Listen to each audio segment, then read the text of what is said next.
When 85-year-old Grace walked down the aisle in her white dress, holding hands with 29-year-old Jake, the whole world stopped to stare. But wait, before I tell you what happened next, let me ask you something that will change how you see this story forever. What if I told you that by the end of this tale, you'll question everything you think you know about love, money, and the human heart? Keep watching, because what you're about to discover will shock you to your core. But please, if you are new on my YouTube channel, please hit the subscribe button and also click on the bell notification icon so that whenever I upload a new story, you will be the first to see it. Now let's start.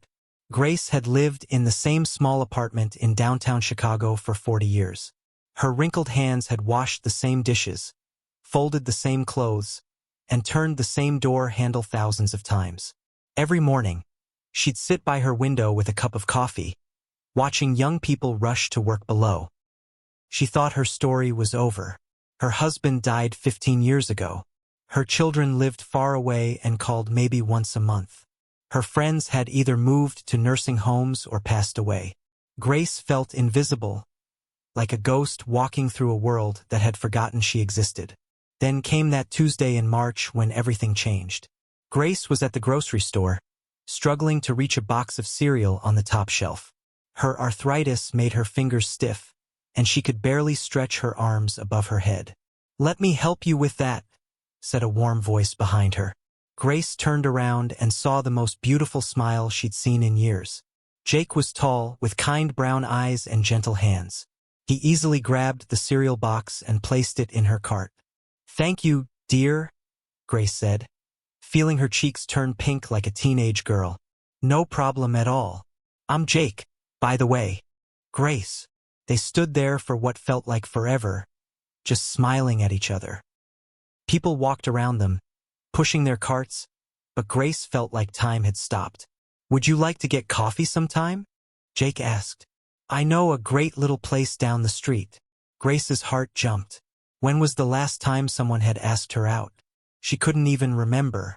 I would love that," she whispered. The coffee date turned into dinner. Dinner turned into long walks in the park. Long walks turned into Jake visiting Grace's apartment every day after work. For the first time in decades, Grace felt alive. Jake worked at a small office downtown. He lived in a tiny studio apartment and rode the bus everywhere because he couldn't afford a car. But he brought Grace flowers every Friday, cheap ones from the corner store, but they made her smile brighter than diamonds. He listened to her stories about the old days. He laughed at her jokes. He held her hand when they watched movies together on her old couch. "You make me feel young again," Grace told him one evening as they sat on her apartment balcony, watching the sunset paint the city orange and pink. "You make me feel like I matter," Jake replied, squeezing her hand. But the world outside wasn't as kind. When Grace and Jake walked down the street together, people stared. They whispered behind their hands and pointed fingers. Some laughed out loud. "Look at that old lady trying to buy herself a young man," a woman said at the bus stop, loud enough for everyone to hear. "That's disgusting," another person added.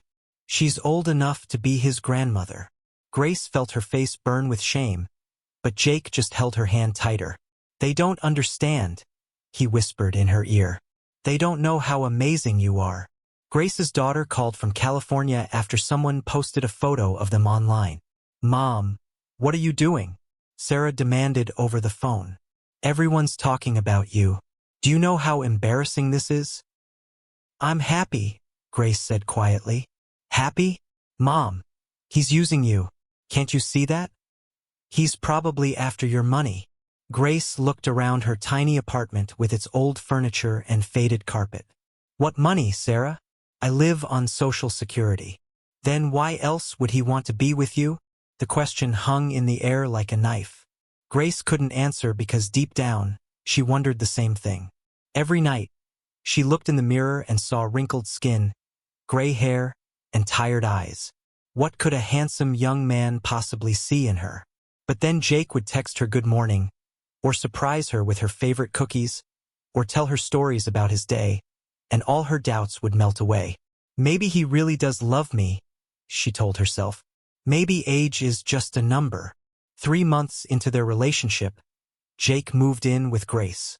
He said his landlord had raised the rent and he couldn't afford his studio anymore. "You can stay here," Grace offered without thinking twice. "I have plenty of space." Jake's face lit up. "Are you sure? I don't want to be a burden." "You could never be a burden," Grace said, meaning every word. Having Jake in her apartment changed everything. Grace cooked big meals again instead of heating up frozen dinners. She bought new sheets and towels. She even got her hair done at the salon for the first time in years.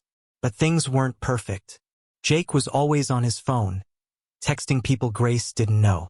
When she asked who he was talking to, he'd just say, "Friends from work," and change the subject. He started asking Grace to buy things. Little things at first. A new shirt for work. Dinner at a nice restaurant. A phone bill when his got shut off. "I'll pay you back when I get my next paycheck," Jake always promised. Grace never asked for the money back. She had enough to cover her basic needs, and seeing Jake happy made her happy. But late at night, when Jake was sleeping beside her, Grace would stare at the ceiling and wonder, was Sarah right? Was Jake using her? The thought made her stomach hurt, but she pushed it away. Love was supposed to trust, right? And she loved Jake more than she'd ever loved anyone. The turning point came on a rainy Thursday evening in June. Grace was making Jake's favorite pasta dinner when her phone rang. It was her neighbor, Mrs. Chun from down the hall. "Grace, dear, I need to tell you something," Mrs. Chun said in a worried voice. "I saw Jake this afternoon at the mall with a young woman. They were holding hands and, well, they looked very close." Grace's hands started shaking. The wooden spoon fell from her fingers and clattered on the kitchen floor. "Are you sure it was Jake?" she asked, even though she knew Mrs. Chun had perfect eyesight. "I'm sure, honey. I'm so sorry. I thought you should know." Grace hung up the phone and stood in her kitchen, listening to the pasta water boil. She felt numb, like someone had filled her veins with ice water. When Jake came home an hour later, whistling and smiling, Grace was sitting at the kitchen table with her hands folded. "Smells great in here," Jake said, kissing the top of her head. "I'm starving." "Who is she?" Grace asked quietly. Jake froze. "Who is who?" "The girl you were with today at the mall." The color drained from Jake's face. For a moment, he looked like a child caught stealing cookies.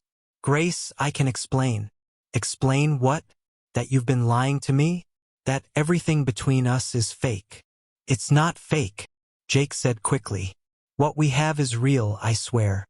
She's just a friend. Friends don't hold hands the way you two were holding hands." Jake sat down across from Grace, and for the first time since she'd known him, he looked small and scared. "Her name is Amy," he said finally. "We've been together for 2 years. But Grace, you have to understand. What I feel for you is different. It's special." Grace felt like someone had punched her in the chest. "Different how?" "With Amy, it's just normal. Young people stuff. But with you, I feel important. Needed. You make me feel like I'm worth something." "So I'm just a boost to your ego?" "No." "It's more than that. You're kind and wise and you listen to me. Amy just wants to party and take selfies all the time." Grace stood up slowly, her old bones creaking. "Get out. Grace, please. Get out of my apartment. Get out of my life." "But I love you." Grace turned around, and Jake saw something in her eyes that made him step backward. It wasn't anger or sadness. It was disappointment so deep it seemed to fill the whole room. "If you loved me," Grace said in a voice barely above a whisper, "you wouldn't have lied to me. You wouldn't have used me. You wouldn't have made me feel stupid for believing that someone could actually want me." Jake opened his mouth to argue, but no words came out. "Pack your things," Grace continued. "I want you gone by tomorrow." That night, Grace lay in her bed listening to Jake move around the apartment, packing his clothes and belongings. Every sound felt like another piece of her heart breaking. She had been so foolish, so desperate for love that she'd ignored all the warning signs. Sarah was right. Everyone was right. But as Grace stared at the ceiling, tears rolling down her cheeks, she realized something that surprised her. She wasn't just sad about losing Jake. She was angry. Angry at him for lying. Angry at herself for believing. But mostly angry at a world that made her feel like she didn't deserve love just because she was old. The next morning, Jake left a note on the kitchen table. Grace, I'm sorry. You deserve better than me. I hope someday you can forgive me. Jake. Grace crumpled up the note and threw it in the trash. But the story didn't end there. 3 days later, Grace got a call that would change everything. Is this Grace Miller? Asked a professional-sounding woman on the phone. Yes. My name is Jennifer Walsh. I'm a reporter for Channel 7 News. We'd like to interview you about your relationship with Jake Stevens. Grace's blood ran cold. How did you get my number? Someone posted your story on social media, and it's gone viral. People are calling it the love or money story. We'd like to hear your side. I don't want to talk to reporters. Mrs. Miller, there are some things about Jake that you might not know. Things that might interest you. Grace almost hung up, but something in the reporter's voice made her pause. What kind of things? Can we meet in person? I promise it will be worth your time. Against her better judgment, Grace agreed. Jennifer Walsh was a woman in her 30s with sharp eyes and a kind smile. She met Grace at a small cafe near Grace's apartment, carrying a thick folder of papers. Mrs. Miller, thank you for meeting with me, Jennifer said, sitting down across from Grace. I want you to know that I'm not here to make fun of you or judge you. I'm here because I think you deserve to know the truth. What truth? Jennifer opened her folder and pulled out several photographs. They showed Jake with different women. All of them older, all of them lonely-looking. Jake Stevens has been doing this for 3 years, Jennifer explained. He targets older women who live alone. He moves in with them, gets them to support him financially, and then moves on to the next one when he gets bored or finds someone better. Grace stared at the photos, feeling sick. How many women? At least 8 that we know of. Maybe more. Jennifer pulled out more papers, bank statements, police reports, testimonies from other women. Mrs. Rodriguez from Miami. He lived with her for 6 months and convinced her to give him $5,000 for a business investment. Mrs. Thompson from Seattle. He stole her jewelry and sold it. Mrs. Garcia from Phoenix. He maxed out her credit cards. Grace's hands trembled as she looked through the evidence. All these women looked like her, older, alone, hopeful. Why are you telling me this? Grace asked. Because you're the first one who threw him out, Jennifer said with a small smile. All the others kept supporting him even after they found out he was cheating. You stood up for yourself. Grace didn't feel strong. She felt like a fool. There's something else, Jennifer continued. We've been investigating Jake for months. The FBI is involved now because he's crossed state lines. They're building a case against him for elder fraud. Elder fraud. Taking advantage of older people for money is a federal crime. Grace sat back in her chair, overwhelmed. I didn't give him that much money. Maybe a few $100s here and there. It's not about the amount. It's about the pattern. And Mrs. Miller, Grace, you might be the key to stopping him from hurting more people like you. Grace looked around the cafe at all the people eating lunch, talking, laughing. Normal people living normal lives. She envied them. What do you want me to do? She asked. Tell your story. On camera. Help us show the world what Jake really is. Grace shook her head. I can't. Everyone already thinks I'm a stupid old woman who got tricked by a young man. I can't humiliate myself more. Grace, Jennifer said gently. What if your story could save other women from going through what you went through? What if your pain could prevent someone else's pain? Grace closed her eyes and thought about all the women in those photographs. They all had the same look in their eyes that Grace saw in her own mirror, the look of someone who just wanted to matter to somebody. If I do this, Grace said slowly, will it help catch him? It could be the evidence we need. Grace took a deep breath. For the first time in weeks, she felt something other than sadness and shame. She felt purpose. Okay, she said. I'll do it. But wait, you won't believe what happens when Grace's story goes live on national television. The response from viewers will shock you. and Jake's reaction will leave you speechless. Plus, there's still one more twist that will change everything you think you know about this story. Let's continue. Grace's hands shook as she sat in the bright television studio, facing 3 cameras and a room full of strangers. But what happened next would shock the entire nation and turn Grace from a victim into the most unlikely hero America had ever seen. We're live in 5, 4, 3. The director counted down with his fingers. Jennifer Walsh, the reporter, sat across from Grace with a warm but serious expression. Behind them, a large screen showed photos of Jake with his other victims. Good evening. I'm Jennifer Walsh with Channel 7 Investigates. Tonight, we have an exclusive interview with Grace Miller, an 85-year-old Chicago woman whose story of love and betrayal has captivated the internet. Grace, thank you for being here. Grace looked directly into the camera. Her voice was steady, but her heart was racing. Thank you for having me. Grace, 3 months ago, you fell in love with a man 56 years younger than you. Tell us how it started. Grace had practiced this moment 100 times, but now that it was happening, the words felt heavy in her throat. I was lonely, she said simply. I hadn't felt wanted or needed in years. When Jake smiled at me in that grocery store, I felt alive again. I thought maybe I deserved love, even at my age. What made you believe his feelings were genuine? He listened to me. He laughed at my stories. He held my hand like it was precious. Grace's voice cracked slightly.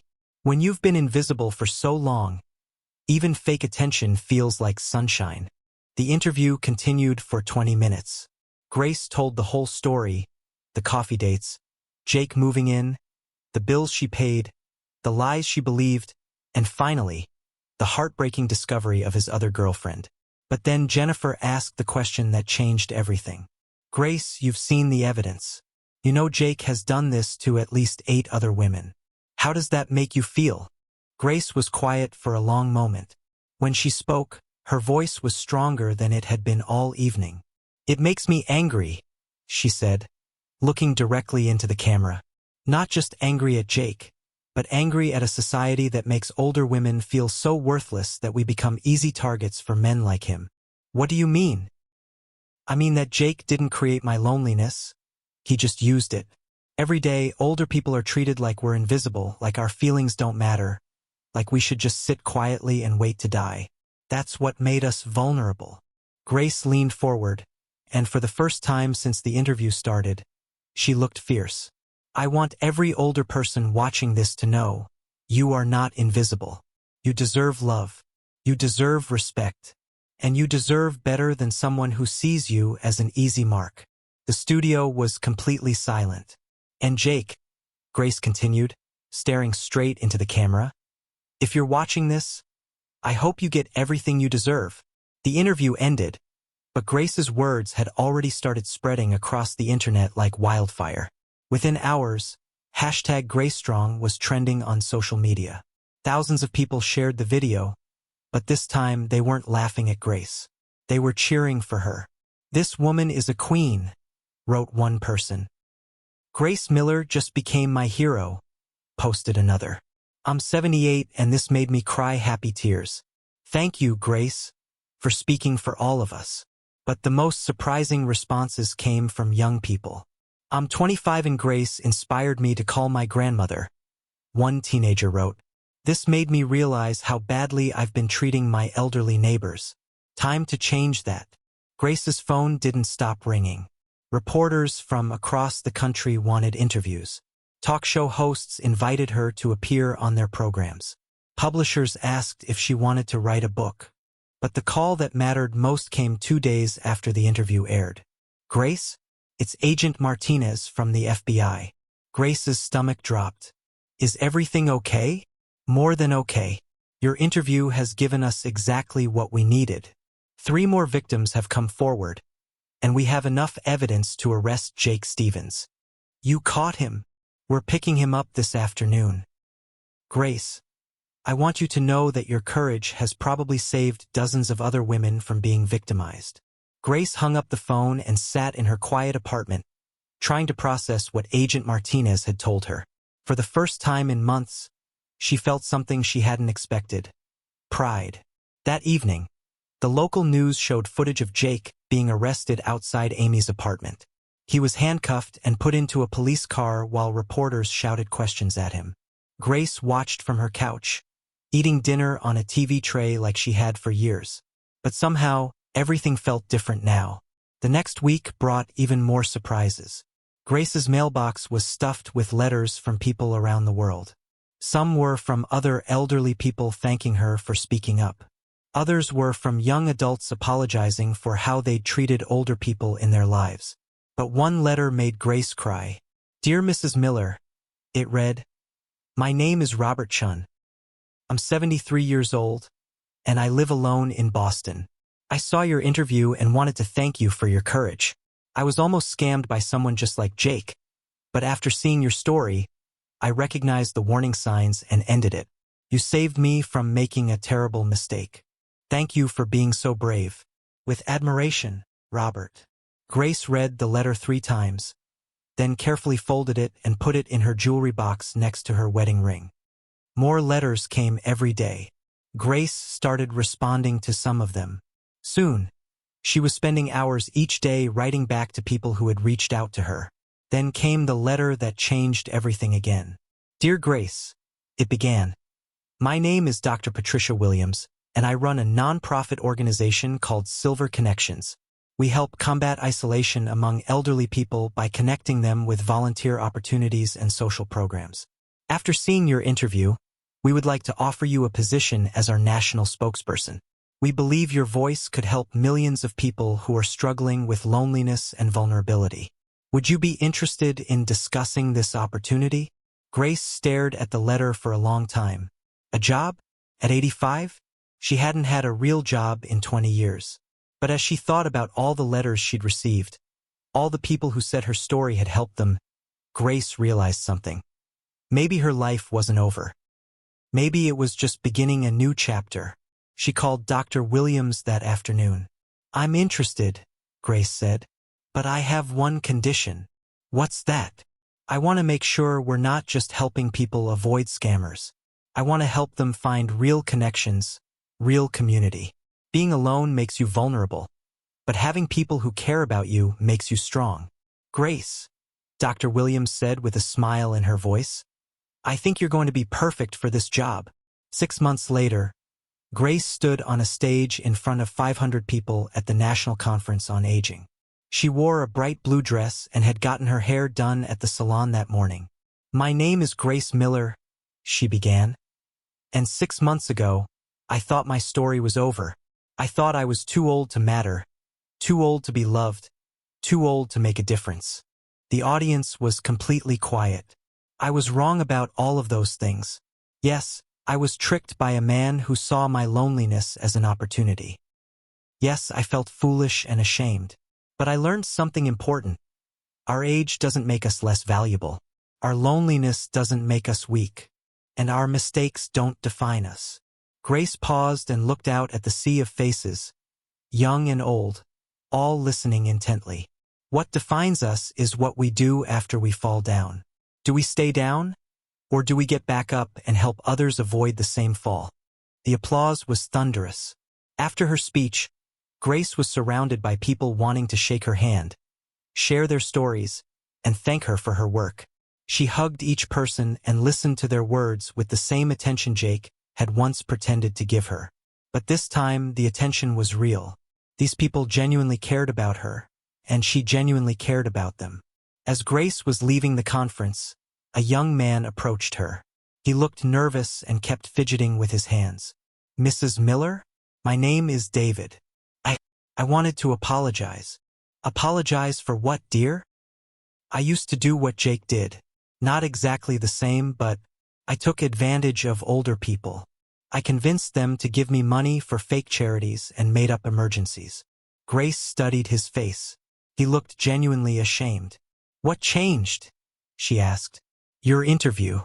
Seeing how much pain you were in, seeing how betrayed you felt. It made me realize what I was really doing to people. I wasn't just taking their money. I was taking their hope." David reached into his pocket and pulled out an envelope. I saved up money to pay back everyone I hurt. This is for you, even though I never scammed you directly. It's not much, but it's what I can afford." Grace looked at the envelope but didn't take it. "David, I don't want your money." His face fell. "I understand. I know I don't deserve forgiveness." "No, you misunderstand," Grace said gently. "I don't want your money because I want something more valuable from you." "What?" "I want you to help me." Silver Connections needs people who understand how scammers think, people who can teach others to recognize the warning signs. Would you be willing to share your story to help protect other people? David's eyes filled with tears. You would trust me to do that? Everyone deserves a second chance, David. The question is, what are you going to do with yours? David nodded eagerly. Yes, Mrs. Miller. I would be honored to help. As Grace walked to her car that evening, she thought about how strange life could be. A year ago, she was just a lonely old woman sitting by her window, watching the world go by. Now she was traveling the country, speaking to audiences, and helping to change laws that protected elderly people from fraud. Jake's trial had ended 3 months earlier. He was sentenced to 5 years in prison and ordered to pay back all the money he had stolen. Grace had testified at his sentencing, and when the judge asked if she had anything to say, she stood up and looked Jake directly in the eyes. I forgive you, she had said simply.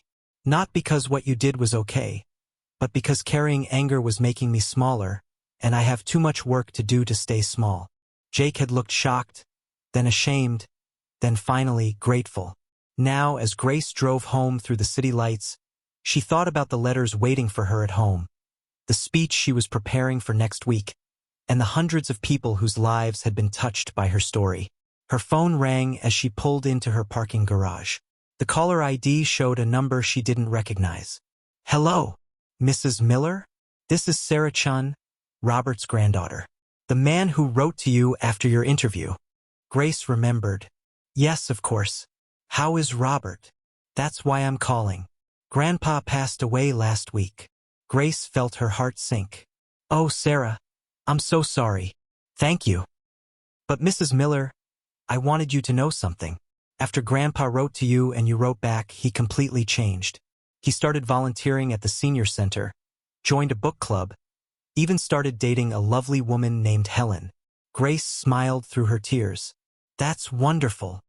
He said you saved his life twice, once from the scammer and once from loneliness. At his funeral, he asked us to read your last letter to him.